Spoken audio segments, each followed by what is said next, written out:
राजेश मौर्य के YouTube channel पे आप सभी का स्वागत है। जैसा कि आप सबको हमने पिछले एक लेक्चर में यानी जो हमारा यूपी पेट 2022 का एग्ज़ाम होने वाला उसके लिए हमने आप सबको प्रैक्टिस सेट यानी हमारे पास 2 प्रैक्टिस सेट है जो कि यानी अगर देखा जाएगा तो इससे कम 80 से 90 नंबर के क्वेश्चन जो होते हैं 80 से यानी 80 से 90 क्वेश्चन जो आ सकते हैं इस प्रैक्टिस सेट से।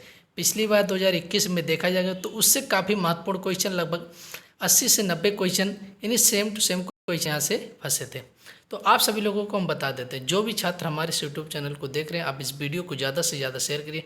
हमारी कोशिश है कि आप सभी लोगों को पूरा प्रैक्टिस सॉल्व कराने की पूरी कोशिश करेंगे और इससे संबंधित जो भी क्वेश्चन बनते हैं उसको भी आप सभी लोगों को सॉल्व। और आप सबको हम बताते हैं मैथ और रीजनिंग की पूरा प्रैक्टिस यानी लाइव जो सेशन चल रहा है मात्र 99 रुपये में। कितने? 99 रुपये में। यानी आप सबको यूट्यूब चैनल टीचमेंट ऐप के माध्यम से आप सबको यानी 99 रुपये में आप सबको पूरा वीडियो के माध्यम से सॉल्व कराया जा रहा है। तो अगर आप सभी लोग सब्सक्रिप्शन लेना चाहते हैं तो आप सभी लोग हमारे कमेंट बॉक्स में कमेंट करके जानकारी प्राप्त कर सकते हैं। तो जितने भी छात्र अगर लेना चाहते हैं तो आप सभी लोगों को पूरा 15 प्रैक्टिस सेट है जो मैथ और रीजनिंग के प्लस जीएस हिंदी जितने भी 100 नंबर के यानी 100 क्वेश्चन है तो उसका पूरा आप सभी लोगों को मिलेगा। और मैथ और रीजनिंग का आप सबको हम बता दे रहे हैं कि आप सबको पूरा विथ सॉल्यूशन लाइव क्लास आप सबको दिया जा रहा है मात्र 99 रुपये में। तो जो भी छात्र अगर इच्छुक है तो आप सभी लोग ले सकते हो। जो भी छात्र वीडियो को देख रहे हैं आप इस वीडियो को ज़्यादा से ज़्यादा शेयर करिए। अब आप सबको हम देखिए यहाँ पर स्टार्ट। इससे पहले हमने आप सबको एक लेक्चर उपलब्ध करा दिए, तो जो भी छात्र नहीं देखें तो आप सभी लोगों को हम डिस्क्रिप्शन में लिंक उपलब्ध करा देंगे, आप सभी लोग जाके देख सकते हैं। अब देखिए यहाँ पर दिया है क्वेश्चन नंबर कितना, क्वेश्चन नंबर हमारा 20 है। इससे पहले हमने एक लेक्चर जो लेकर समाप्त कर चुके हैं। अब देखिए यहाँ पर क्वेश्चन नंबर हमारा 20 दिया है कि कौन सा बैंक पहले इंपीरियल बैंक ऑफ इंडिया के नाम से जाना जाता है। यानी कौन सा हमारा बैंक है जो पहले से इंपीरियल बैंक ऑफ इंडिया के नाम से जाना जाता था। तो पहला ऑप्शन दिया रिजर्व बैंक ऑफ इंडिया, जिसे बोला था आरबीआई। क्या बोला जाता है? रिजर्व बैंक ऑफ इंडिया या आरबीआई। अब देखिए सबसे पहले अगर देखा जाए तो आरबीआई की स्थापना कब हुई, तो आरबीआई की स्थापना 1 अप्रैल 1935 में हुआ। कब हुआ? 1 अप्रैल 1935 में आरबीआई की स्थापना हुई। इसका मुख्यालय कहाँ पर है? तो इसका मुख्यालय मुंबई में है। कहाँ पर है? मुंबई। ये क्वेश्चन पूछ लेता है कि आरबीआई की स्थापना कब हुई, तो 1 अप्रैल 1935 में, मुख्यालय मुंबई में। अब दूसरा हमारा दिया स्टेट बैंक ऑफ इंडिया यानी एसबीआई जिसे बोला जाता है। क्या? SBI, state Bank of India. इसकी स्थापना कब हुई? तो स्टेट बैंक ऑफ इंडिया की अगर देखा जाए स्थापना कब हुई तो 1 जुलाई 1955 को हुआ था। कब हुआ था? 1 जुलाई 1955 को होता। तो इंपीरियल बैंक ऑफ इंडिया जो है वो किसे कहा जाता है? स्टेट बैंक ऑफ इंडिया के नाम से जाना जाता है। यानी पहले से इंपीरियल बैंक ऑफ इंडिया जाना जाता था, लेकिन तो इस समय इसका नाम हो गया क्या? स्टेट बैंक ऑफ इंडिया हो गया। क्या हो गया? स्टेट बैंक ऑफ इंडिया हो गया। उसके बाद हमारा नेक्स्ट क्वेश्चन आ जाता, अगर पूछ लेता पीएनबी पंजाब नेशनल बैंक की स्थापना कब हुई, तो 19 मई 1894 को हुआ था। कब हुआ? तो 19 मई 1894। अगर पूछ लेता पीएनबी यानी पंजाब नेशनल बैंक की स्थापना कब हुई, तो 19 मई 1894। और अगर पूछ लेता बैंक ऑफ बड़ौदा, तो बैंक ऑफ बड़ौदा की स्थापना हुई 20 जुलाई 1908 की। यानी बीओबी जिसे बोला जाता है बैंक ऑफ बड़ौदा, इसकी स्थापना कब हुई? 20 जुलाई 1908 को। तो क्वेश्चन नंबर 20 का हमारा दूसरा ऑप्शन सही हो जाए। इंपीरियल बैंक ऑफ इंडिया के नाम से जाना जाता है State Bank of India. Next question आ जाता है संविधान सभा के पहले अस्थायी अध्यक्ष। अब देखिए आप सबको हम बता देते हैं कि संविधान सभा की 2 बैठक हुई थी। एक अस्थायी यानी 2 बैठक हुई थी और दोनों बैठक कब हुआ था? अगर देखा जाए संविधान सभा का जो प्रथम बैठक हुई थी 9 दिसंबर 1946 को हुआ था। कब हुआ था? 9 दिसंबर 1946 को हुआ था, जिसमें अस्थायी अध्यक्ष किसे चुना गया था? डॉक्टर सच्चिदानंद सिन्हा को चुना गया था। तो अब आप देखिए यहाँ पर ऑप्शन के अनुसार देखेंगे बी आर अम्बेडकर। तो बी आर अम्बेडकर को भारतीय संविधान का जनक माना जाता है। भारतीय संविधान कितने दिनों में बनकर तैयार होता? तो 2 वर्ष 11 माह 18 दिनों में बनकर तैयार होता। हमारा संविधान कब बनकर तैयार हो गया था?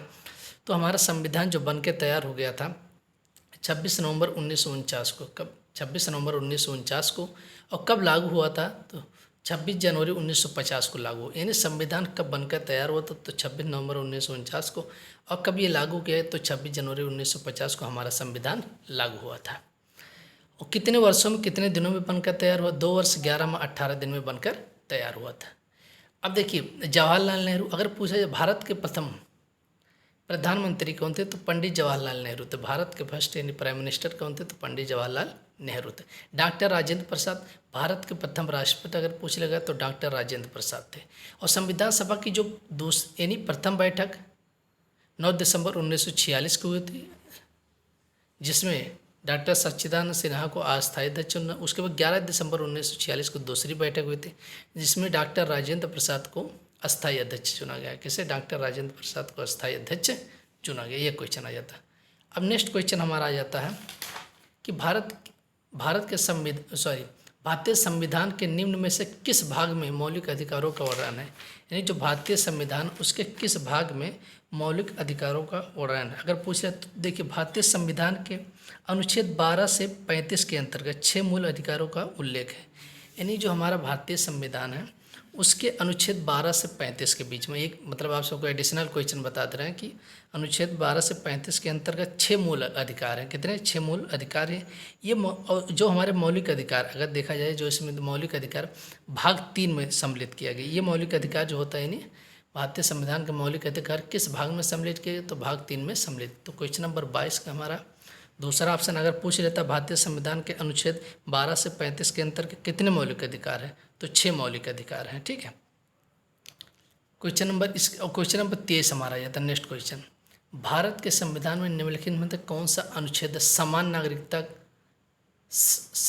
नागरिक संहिता से संबंधित है? ठीक है। यानी भारत के संविधान में निम्नलिखित में से कौन सा अनुच्छेद समान नागरिक संहिता से संबंधित है? अब देखिए, आप सबको बता दें कि भारतीय संविधान के भाग अगर देखा जाए भाग 4 के अनुच्छेद 36 से 51 तक राज्य के नीति निर्देशक तत्व का उल्लेख किया गया। अगर पूछ लेता है कि संविधान यानी भारतीय संविधान के किस भाग में यानी भाग किस में जो है नीति निर्देशक तत्व का उल्लेख है, तो भाग 4 में उल्लेख है। किसमें? भाग 4 में उल्लेख है। और अनुच्छेद कितने से कितने तक में? तो अनुच्छेद 36 से 51 तक में राज्य के नीति निर्देशक तत्व का उल्लेख है। तो भारतीय संविधान के किस यानी अनुच्छेद कितने से कितने तक का या किस अनुच्छेद में नीति निर्देशक का उल्लेख है? तो 36 से 51 तक। और किस भाग में है? तो भाग 4 में हो जाएगा। किस में हो जाएगा? भाग 4। लेकिन तो यहाँ पर पूछा है कि भारत के संविधान में निम्नलिखित में से कौन सा अनुच्छेद समान नागरिक संहिता से अब यहाँ पर पूछा कौन सा अनुच्छेद जो है वो समान नागरिक संहिता से संबंधित। अब इसमें अनुच्छेद नंबर कौन सा हो जाएगा? तो अनुच्छेद नंबर हमारा हो जाएगा 44 हो जाएगा। कौन सा? अनुच्छेद नंबर 44 में जो हो जाएगा उसमें नागरिकों के लिए एक समान नागरिक संहिता का संबंधित है। किसी नागरिकों के लिए एक समान नागरिक संहिता से संबंधित। तो क्वेश्चन नंबर हमारा हो जाएगा कि यानी अनुच्छेद नागरिक संहिता से संबंधित हो तो अनुच्छेद 44 संबंधित। नेक्स्ट क्वेश्चन आ जाता है, भारत के वित्त आयोग की नियुक्ति कौन करता है? तो भारत के वित्त आयोग की नियुक्ति कौन करता है? भारत के राष्ट्रपति के द्वारा। किसके द्वारा? भारत के राष्ट्रपति के द्वारा किया जाता है। ये भी क्वेश्चन काफ़ी महत्वपूर्ण है कि भारत के यानी अगर पूछ लेता है भारत के वित्त आयोग की नियुक्ति कौन करता है? तो राष्ट्रपति। अब देखिए, आप सबको हम बता देते हैं, अगर देखा जाएगा तो आरबीआई के अगर पूछ लेता आरबीआई के प्रथम गवर्नर कौन थे? यहाँ पर आरबीआई दिया फर्स्ट ऑप्शन में। तो आरबीआई के प्रथम गवर्नर सर ओसन बर्न थे। आरबीआई के प्रथम गवर्नर सर ओसन बर्न थे। और अगर पूछ लेता कि वर्तमान समय में आरबीआई के गवर्नर कौन हो, तो शशिकांत दास हो जाएंगे। यानी 2022 में आरबीआई के गवर्नर कौन हो जाएंगे? तो शशिकांत दास हो जाएंगे। कौन हो जाएंगे? शशिकांत दास हो जाएंगे। तो ये आपको याद रखना है। उसके बाद हमारा नेक्स्ट क्वेश्चन आ जाता है, तो क्वेश्चन नंबर 24 का हमारा तीसरा ऑप्शन, 73वें संवैधानिक संशोधन अधिनियम द्वारा भारतीय संविधान में कौन सा भाग जोड़ा गया है? यानी इसका कहने का मतलब ये है कि भारत में जो 73वें यानी संवैधानिक संशोधन किया गया संविधान में 1992 में। अब आप सबको ये भी बता देते हैं कि 73वां संविधान संशोधन कब हुआ? 1992 में हुआ। कब हुआ? 1992 में। जो भारतीय संविधान भाग 9 में यानी भारतीय संविधान भाग 9 में अगर देखा जाएगा तो भाग 9 में है जोड़ा गया। किस भाग में जोड़ा गया? भाग 9 में है जोड़ा गया। और देखिए, भाग 9 से पंचायत संबंध अगर पूछ लेता किस भाग में जोड़ा गया, यानी जो 73वां संविधान संशोधन हुआ था ये कब हुआ?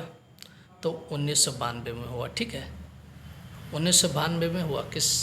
कब हुआ? 1992 में हुआ। और हमारा अगर पूछ लेता हो किस भाग में जोड़ा गया है 73वां संविधान संशोधन, तो भाग 9 में जोड़ा गया है। और भाग 9 किससे संबंधित है? तो ये पंचायत से संबंधित है। किससे संबंधित है? पंचायत से संबंधित। तो यहाँ से आपके काफ़ी महत्वपूर्ण क्वेश्चन है। 73वां संविधान संशोधन 1992 में, किस भाग में जोड़ा गया, भाग 9 में जोड़ा गया। किससे संबंधित है, तो पंचायत से संबंधित। नेक्स्ट क्वेश्चन आ जाता है, पार्सेक की एक इकाई है। अब पार्सेक की एक इकाई है, अब देखो काफ़ी महत्वपूर्ण क्वेश्चन है। अगर देखा जाए पार्सेक जो होता है किसकी इकाई मानी जाए, तो लंबाई या दूरी मापने की सबसे बड़ी इकाई जो होती है वो पार्सेक होती है। तो लंबाई या दूरी मापने की अगर पूछ लेता, दूरी मापने की सबसे बड़ी इकाई, लंबाई मापने की सबसे बड़ी इकाई पार्सेक होती है। अब देखिए यहाँ पर चाल का अगर मात्रा पूछ लेगा मीटर प्रति सेकंड, त्वरण का मात्रा पूछ लेगा मीटर प्रति सेकंड स्क्वायर, और समय का मात्रा पूछ लेगा तो सेकंड हो जाएगा। तो आप सबको इसके बारे में हमने पूरा बता दिया। तो लंबाई या दूरी मापने की सबसे बड़ी इकाई पार्सेक होती, चाल का मात्रा मीटर प्रति सेकंड, त्वरण का मात्रा मीटर प्रति सेकंड स्क्वायर, समय का मात्रा सेकंड। नेक्स्ट क्वेश्चन, एक सीधी सड़क पर कार की गति का उदाहरण है। कार की गति का किस प्रकार का उदाहरण, तो रेखीय गति का उदाहरण। एक सीधी सड़क पर कार की गति का एक रेखीय उदाहरण, रेखीय गति का उदाहरण मुझे किस प्रकार का रेखीय गति का उदाहरण। नेक्स्ट क्वेश्चन, एक तत्व के समस्थानिकों में होते हैं। एक तत्व के समस्थानिकों में क्या क्या होता है। अब देखिए न्यूट्रॉनों की संख्या भिन्न भिन्न होती है। एक तत्व के समस्थानिकों में जो न्यूट्रॉनों की संख्या होती है क्या होती है, भिन्न भिन्न होती है। क्या होती है, भिन्न भिन्न होती है। यह क्वेश्चन आपको याद रखना। नेक्स्ट क्वेश्चन आ जाता है, निम्नलिखित में से किसे अनुवांशिक का जनक माना जाता है। अब देखिए यहाँ पर अनुवांशिक मतलब जिसे बोला जाता है अनुवांशिक, हमारा हेरिडिटी या अनुवांशिक के जनक किसे माना जाता, तो मेंडल को माना जाता। अब देखिए डार्विन अगर पूछ लेता तो प्राकृतिक चयन का सिद्धांत किसने दिया, तो चार्ल्स डार्विन ने दिया। किसने, पहले ऑप्शन में अगर पूछ लेता प्राकृतिक चयन का सिद्धांत चार्ल्स डार्विन ने दिया। मेंडल दूसरा ऑप्शन दिया मेंडल, इसे अनुवांशिक। इन्होंने मेंडल पे किस पे काम किया था, मटर पे। और कौन सा मटर था, तो गार्डन पी था। किस मटर पे इन्होंने कार्य किया था, गार्डन पी मटर पे इन्होंने कार्य। अब बायोलॉजी टर्म किसने दिया, लैमार्क एवं ट्रेविरेनस। बायोलॉजी अगर पूछ ले टर्म किसने दिया, लैमार्क एवं ट्रेविरेनस। अब देखिए डी ब्रिज, जिसे वो पूरा नाम ह्यूगो डी ब्रिज, म्यूटेशन यानी उत्परिवर्तनवाद किसने दिया था, तो ह्यूगो डी ब्रिज ने दिया था। म्यूटेशन किसने दिया था, तो ह्यूगो डी ब्रिज दिए थे। तो यहाँ से आपके 4-5 क्वेश्चन क्लियर हो रहे हैं। किस रक्त समूह को सर्वग्राही रक्त कहा जाता है, सर्वग्राही। अब एक सर्वदाता होता है और एक सर्वग्राही होता है। तो आप सभी लोगों को पता है कि हमारा जो अगर देखा जाए सर्वग्राही किसे कहा जाता है, तो ए बी को कहा, और सर्वदाता किसे कहा जाता है, ओ को कहा जाता है। किसे कहा जाता है, ओ को कहा जाता है। तो सर्वग्राही ए बी हो जाएगा और सर्वदाता ओ हो जाएगा। अब देखिए यहाँ पर मैथ हम इसके आप सबको पूरा सॉल्व कराए जा रहे हैं। तो आप सभी लोग कमेंट बॉक्स में कमेंट करके जानकारी प्राप्त। अब देखिए निम्न में से किस शब्द की वर्तनी सही है। वर्तनी मतलब एक सही शब्द जो होता है। अब देखिए इसमें जो होता अनुगृहित, अनुगृहित हो जाएगा इसमें 36 नंबर का चौथा ऑप्शन से। नेक्स्ट क्वेश्चन, वीरों को कैसा हो बसंत यह कविता किसने लिखी थी। वीरों का कैसा हो बसंत यह कविता किसने लिखी थी, तो सुभद्रा कुमारी चौहान। कौन लिखी थी, सुभद्रा कुमारी चौहान। उसके बाद हमारा नेक्स्ट क्वेश्चन आ जाता है क्वेश्चन नंबर 38। कौन सा हमारा क्वेश्चन नंबर 38 अगर पूछ लेता है, जिसकी पूर्व से कोई आसान ना हो के लिए एक शब्द, मतलब जिसकी पूर्व से कोई आशा ना हो उसको हम एक शब्द में कैसे कहेंगे, तो अप्रत्याशित हो जाएगा। क्या हो जाएगा, अप्रत्याशित। यानी क्वेश्चन नंबर 38 का चौथा ऑप्शन हो जाएगा। कौन सा, चौथा ऑप्शन। नेक्स्ट क्वेश्चन, अंकल का पर्यायवाची क्या हो जाएगा। क्या हो जाएगा, अंकल यानी अगर देखा जाएगा अकाल का पर्यायवाची हो जाएगा। क्या हो जाएगा, अकाल का पर्यायवाची का दुर्भिक्ष हो जाएगा। क्या हो जाएगा, दुर्भिक्ष। नेक्स्ट क्वेश्चन, आकाश शब्द का विलोम क्या हो जाएगा। आकाश शब्द का विलोम क्या हो जाएगा, पाताल हो जाएगा। क्या हो जाएगा, पाताल हो जाएगा। तो यह क्या अगर पूछ लेता आकाश का विलोम क्या हो जाएगा, पाताल हो जाएगा। धरती का आकाश यानी धरती का अगर देखा जाए तो भी आसमान हो जाएगा। क्या हो जाएगा, आसमान हो जाएगा। तो जो भी छात्र हमारे इस यूट्यूब चैनल को देख रहे हैं, आप इस वीडियो को ज़्यादा से ज़्यादा शेयर करें। हमारी कोशिश की आप सबको प्रैक्टिस सेट, दो बुकों को हमारे पास है, उसको आप सभी लोगों को जो पिछले पेड 2021 में काफ़ी महत्वपूर्ण क्वेश्चन पूछे गए थे, तो उसको भी आप सबको इस यूट्यूब चैनल के माध्यम से उपलब्ध कराने की पूरी कोशिश करेंगे। तो आज के लिए इतना ही रखते हैं, बाकी मिलते हैं नेक्स्ट वीडियो में। धन्यवाद।